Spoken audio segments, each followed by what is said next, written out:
What's going on, guys, and welcome back to the World's Okayest Physical Therapist podcast. I'm your host, Dr. H, and today we're taking a look at bulging versus herniated disc.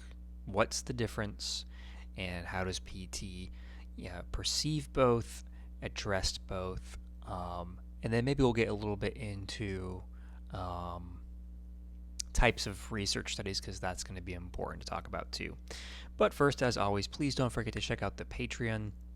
Please don't forget to check out the merch store and the YouTube, and please don't forget to like and subscribe and comment and follow, because it helps immensely with the algorithm. And also, this is not going to be like professional medical advice of what you should and shouldn't do. This is just going to be a discussion of the differences between herniated discs and bulging discs. Now, first thing we got to do is we have to talk about disc anatomy. So, what is a disc? Well, a disc is the cartilage. Well, it is the cushion that sits between your vertebrae. And each disc has two parts, the nucleus and the annulus. Now, the nucleus, as it is in normal biology, right? That means it's in the middle, and the annulus is what wraps around it. The annulus is a tougher outer ring.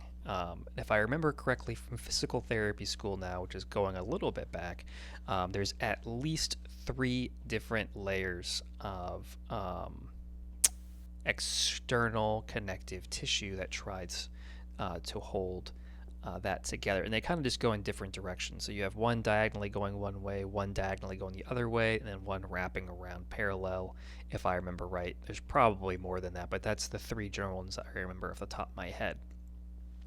Now, the annulus is very fibrous, which is very tough. The nucleus is much more gel and fluid, and one important thing to know is that the more dehydrated you are, the more your spine typically will be compressed because you're dehydrated. So one of the things that you can hear somebody say is they have desiccated discs, and what that just means is there's not a lot of water in the nucleus, which makes it have less give, which of course is going to be more issues. So it's just another reason to be drinking more water if you've been medically cleared to do so. I know that sounds ridiculous, but there are definitely certain conditions where drinking more water can be an issue. So if you think about it like a jelly donut, which is an interesting analogy, but it is one that is useful. The nucleus is the jelly, and the annulus is what surrounds it on the outside. Most disc problems involve the jelly pushing against the dough, if you think about it that way. So a herniated disc would be jelly popping all the way out through, right? And a bulging would be like a little bit of jelly pushing against it and almost coming out. Now, these two things work together to provide the flexibility and shock absorption that your spine is supposed to have. Because sitting right above it and sitting right below it is going to be actual bone, and that's going to be your vertebrae. So, a bulging disc is a disc, which again, we're going to have that nucleus part, and we're going to have the annulus part, and it's going to extend beyond what's considered its normal boundary. But the outer layer, the annulus, is still intact, meaning the jelly hasn't ruptured through the donut. The jelly is still inside the donut. A lot of the times when this happens, it's symmetrical, meaning the disc bulges evenly outward in a specific area. Now, this happens pretty commonly. There's a lot of people that have bulging discs and don't have any symptoms. Usually it comes from prolonged pressure, it can come from lifting, it can come from your job, it can come from sitting, it can be a whole bunch of things, and most of the time it doesn't cause any issues because people will have them and they won't know it. It's like that age-old statement that said like 30% of people over the age of, I think it was 30 or 25, have some form of arthritis in their spine or in their body, and they just don't even know it because you don't feel it because it doesn't cause any symptoms. For bulging discs, most of the time they're not going to cause any significant issues unless they happen to bulge into a nerve. Then you're going to have a problem, because what's going to happen is you're going to have that numbness, that tingling, and that stuff that runs down your leg or causes some stuff around the issue where the bulge is at. So there's definitely cases where someone has a bulging disc and it pushes into a nerve and it causes some symptoms, but I'm going to be 100% honest to you. If you came into my office as a physical therapist and you sat down and said, man, I'm all jacked up. I got bulging discs. I got a bulging disc here and it's just killing me, man. And if I look at the imaging and it says that it's nowhere near your nerve, I'm going to try to educate you that that might not be what's causing your issue. It could be, could not be. But typically, if your bulging disc isn't coming into contact with any nerves or anything, it's just there. Kind of like arthritis. It happened to be an image collected, image being MRI or an X-ray or something, showed something going on there. And a lot of times people are just looking for answers. And the minute they hear bulging disc, they latch onto that, just like arthritis. People tend to latch onto that. And what that does mentally is it just sets you back. So now that you've latched onto the fact that you have this condition and this must be what's causing the problem, it can harm your chance of improving, because now that you think that this is what's causing all the issues, as long as you hear that it's there, or as long as you think that it's there, it's going to hinder your actual progress. When in truth, it might actually be that there's a muscle that's around there that's really weak or really tight, or there might be a tendon or a ligament that's causing extra pressure into that area, which is causing the bulge to be a little bit more pronounced. There's a lot of things that go into this. It's not as simple as, hey, I have a bone here, and a bulge here, and I have an issue. If you think about the muscles and the ligaments and the tendons all around there, the question that might be more important is, why is there so much pressure going into this that it's causing a bulge, right? If I have really, really tight muscles above and below that are squeezing towards each other like a vice, couldn't maybe going in there and stretching those muscles and then strengthening them appropriately relieve some of that discomfort? And maybe that's just being driven by those tight muscles. You're not going to know until you try. But that's one of the reasons why when it comes to someone sitting in the office saying, I have bulging discs and that's causing all my issues, don't be surprised if your PT or your medical expert looks at you and goes, I'm not 100% sure about that. Because to you, the patient, you say, but I have this thing, it's here on this paper, and I know this is what's causing it. But to the medical professional, they're going to look at you and say, granted, that's going on and it's probably contributing to something, but it doesn't explain the symptoms that you're having. So, going to give my soapbox now. A herniated disc compared to a bulging disc is a tear in the annulus, which is that the outside of the jelly donut, which means the jelly is now pouring out. These are often asymmetrical, and this means that the disc will herniate much more in one direction than the other, and this is what's much more likely to cause nerve compression, which leads to pain that runs away from this area. Usually it runs down a leg, numbness, tingling, weakness in the limbs. This is the one that's really going to mess with your sleep, mess with your rotation. Everything is going to hurt. A bulge is like a tire bulge, right? It's like when you see the tire and you see a bulge in the tire, but it's not popped. Well, the herniation is like a full-blown tire blowout. But it's not the end of the story, and we'll come back to that in a second. But again, if you walk in and say I have a bulging disc, don't be surprised if your healthcare provider goes, yeah, but that's probably not everything that's going on. I don't want people to be discouraged. I want people to know that their healthcare provider is still trying to help them. They're not trying to downplay the condition that you have. They're trying to say, hey, yes, this is true. This is a puzzle piece, but it's not the answer that we think that it is.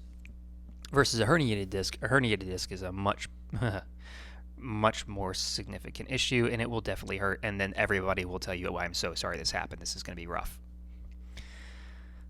So symptoms. Both a bulging disc and a herniated disc can cause pain, but the location and the intensity are all over the place. For a bulging disc, sometimes it's just a dull ache, and it's usually associated with what I said like earlier, tightness and stiffness, and that's not only because it might be impacting how the vertebrae itself moves. It can also be because you already had pre-existing tightness in the muscles around there. And sometimes, but I haven't really seen this that much, sometimes that pain can be referred to a different area. Again, I haven't really seen that with bulging discs. Usually it's just right around the area, but I guess in the literature it says sometimes it can be referred somewhere else. But honestly, if you have any aggravated muscles around the bulging disc, those have what's called a pain referral pattern, which I'll do a video on, or a podcast on later. But those have what's called a pain referral pattern that will send the pain away from that spot, and it will confuse things and make it harder for people to pinpoint where they have it.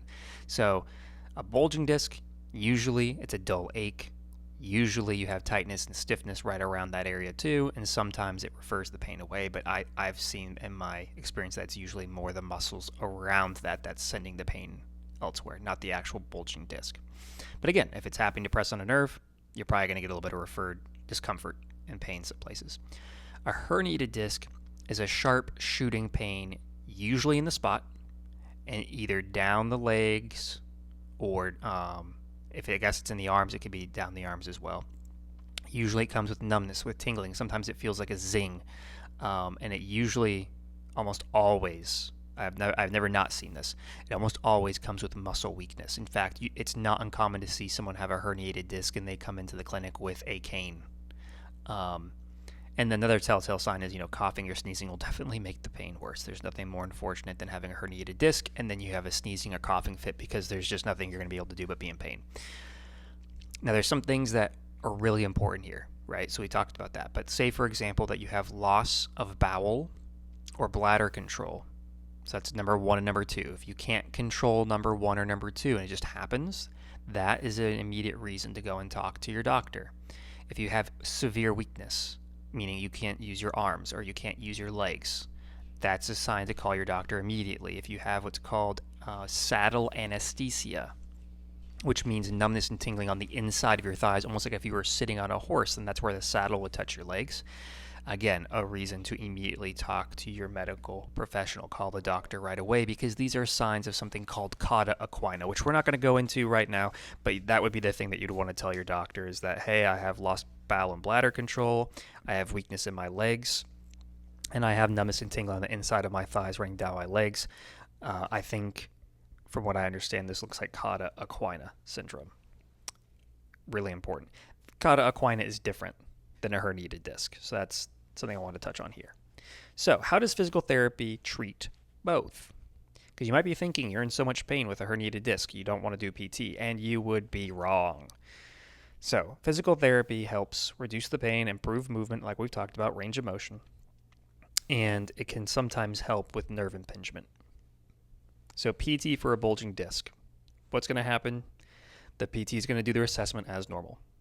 Going to look at things such as your flexibility of your hamstrings, of your hip flexors, of your glutes.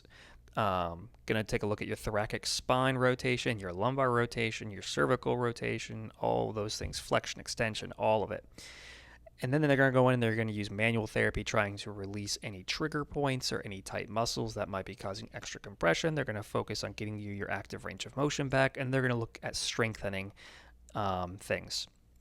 And I say strengthening things not because I'm trying to be vague on purpose, but typically they're going to try and strengthen whatever it is that you have a weakness in. For men, it's typically your glute medius, your hip abductors, and your bilateral quadratus lumborum. And women, that's also the case a lot of the time, but sometimes it's more glute max driven. I spend a lot more time working on men that have low back pain, and it's almost always their QL and their glute med that are the weakest, and as those get stronger, they feel better. And also, one thing they work on is core stabilization, right, which is to support the spine, because if you have a really weak core, it's not there to support the spine. That could be extra pressure going through it too. So that's why whenever you see someone going into the PT clinic and they say they have low back pain, it's a lot of clinics that will just be like, cool, here's like the 8 things that we're going to do all the time. It's going to be core stabilization, strengthening your hips, and then strengthening your back, and then doing stretches, right? Some people have tried to make that just a straight up mill sort of thing, meaning it's very formulaic. They don't really stray from the formula too much because they know that you're a human being and every human being needs these things to make their back better. Other places make it a lot more targeted and specific, especially if it's a younger person coming in and they're saying, hey, I'm a CrossFit athlete and I have low back pain. What can I get back to doing? Right. So some clinics are really good at asking you the specifics of what you do and what your lifestyle is like, and then tailoring those interventions to you. Others are just very formulaic for this. For herniated discs, there's a lot of methods. There are several different philosophies, which I'm not going to touch upon here because that will cause a fight amongst people in the comments section. But there are different methods that have been developed over time to focus on herniated disc physical therapy. One of them that many people know is called the McKenzie method, which is also known as the directional preference, meaning if you have a hard time leaning backward, so let's say extending through your back, looking up towards the ceiling, if that causes pain, but bending forward and touching your toes relieves pain, or vice versa, if bending forward and touching your toes causes pain, but leaning up and backwards away from that causes less pain. The McKenzie method basically says, hey, you have what's called directional preference. You like touching your toes, you don't like leaning away. So I'm going to slowly find ways to build your tolerance into the thing that you cannot tolerate. So if leaning backwards is what's painful, we're going to slowly work into building your tolerance and being able to lean backward. Or if touching your toes is what's painful and you want to avoid it, we're going to slowly work you into being able to touch your toes, right? So that's why it's called directional preference.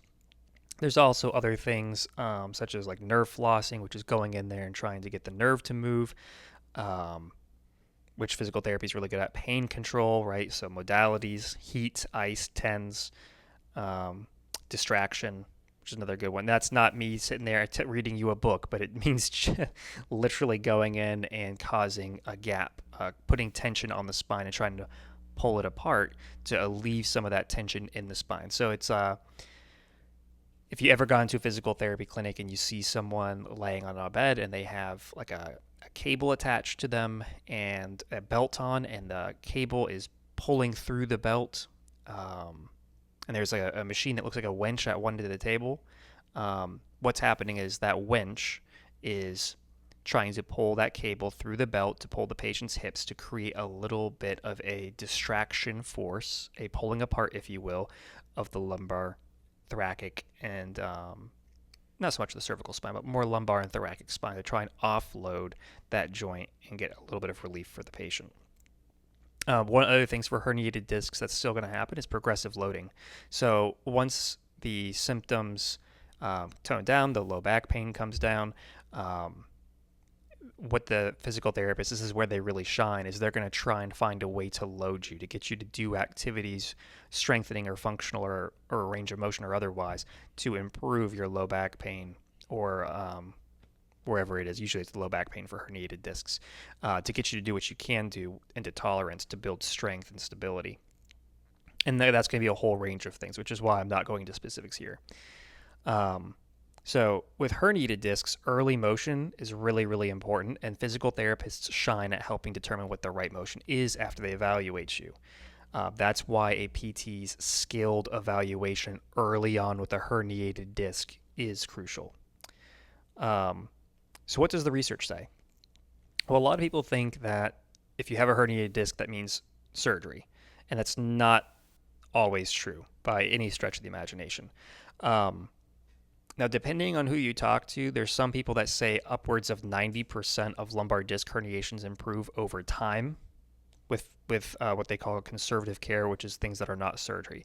I did not find that. What I did find is a meta-analysis, which is basically an analysis of analyses. It analyzed all of these other studies right out there. So all these other studies, these randomized control studies or whatever, are here evaluating patients, and they're taking a look at herniated disc studies. So there could be a study saying, hey, if we have someone do physical therapy for 3 months, what does their herniated disc look like versus if they do no physical therapy for 3 months?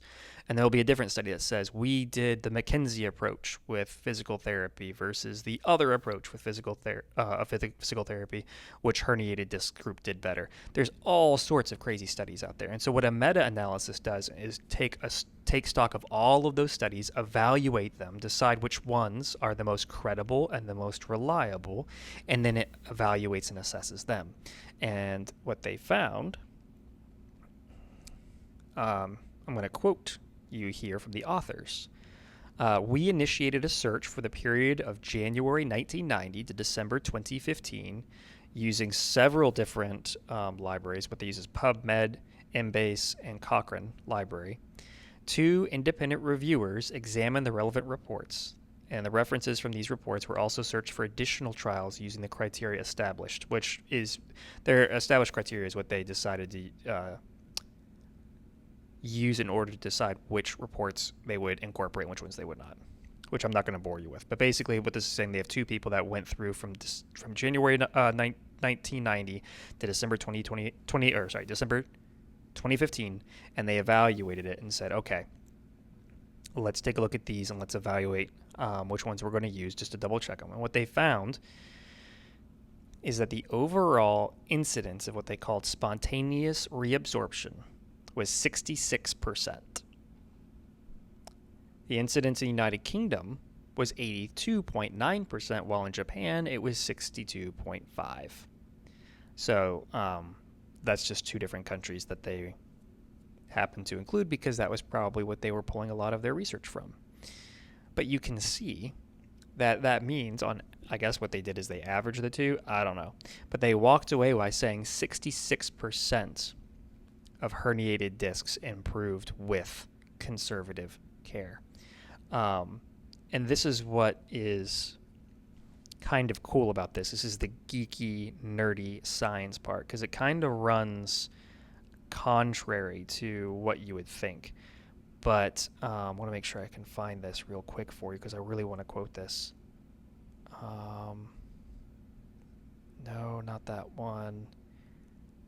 No, not that one. Oh, it's right here. It's right here. Okay. So there's another study I took a look at, and it said this. The larger herniations tend to regress more often than the smaller ones, which is the same thing that I actually learned in school. And the reason for that is actually really interesting. The reason for that, at least what's hypothesized, is the body recognizes this more severe herniations versus the more mild herniations and says the larger the herniation, the more effort I need to go in there and heal this because a greater threat this is to my mobility and my ability to continue living. So I need to invest every single last ounce of energy I have into trying to fix this more significant issue. Versus a smaller issue, the body kind of asks the question pragmatically, can I continue to survive with this? Can I continue to function with this? Yes? Okay. Well, then I'm not going to stop everything and try and fix this. I'm going to continue to divide my attention and my resources to continue on with life. And so there's this really cool function in the body where that's kind of happening in the background. At least that's what the research tends to say.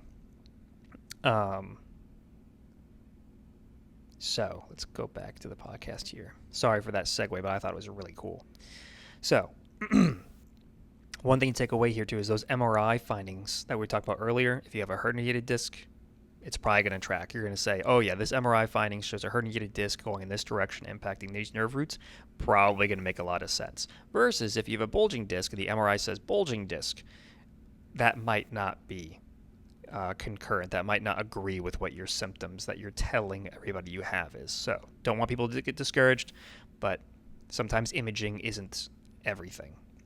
So the last thing I want to talk about is prevention and takeaways.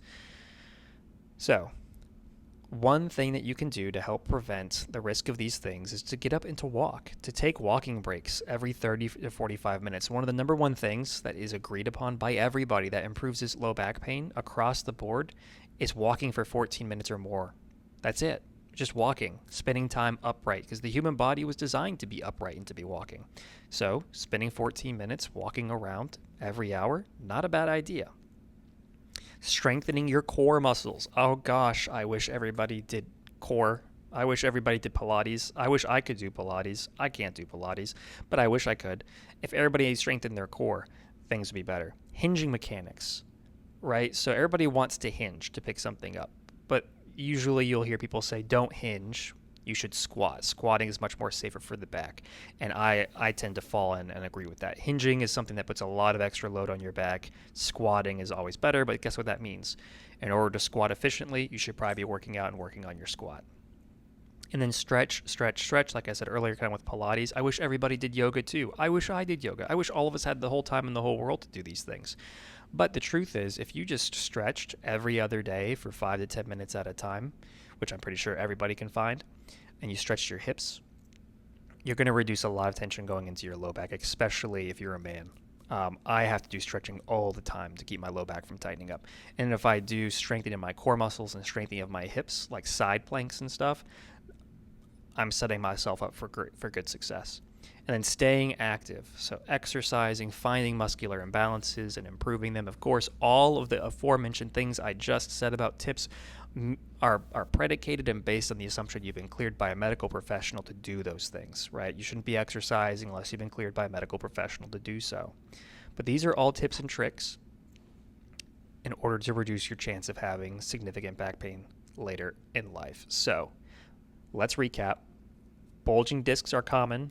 They're usually related to age-related change, and they're often painless, but they can show up in imaging, and they can sometimes be painful. Herniated discs involve a tearing and are much more likely to irritate the nerve. They're much more sharp stabbing pain. They can run down the legs or the arms.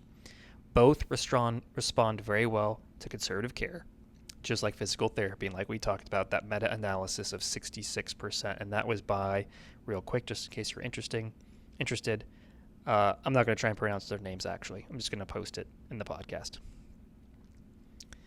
So, thank you so much for tuning into this episode of the World's Okayest Physical Therapist, hosted by me, Dr. H. Please don't forget to like, comment, subscribe, check out the merch store, check out Patreon, check out YouTube, give me a follow. It really, really, really helps with the algorithm. So anyway, thanks for listening. I hope you all stay healthy, stay fit, and stay awesome, and I will catch you all in the next episode.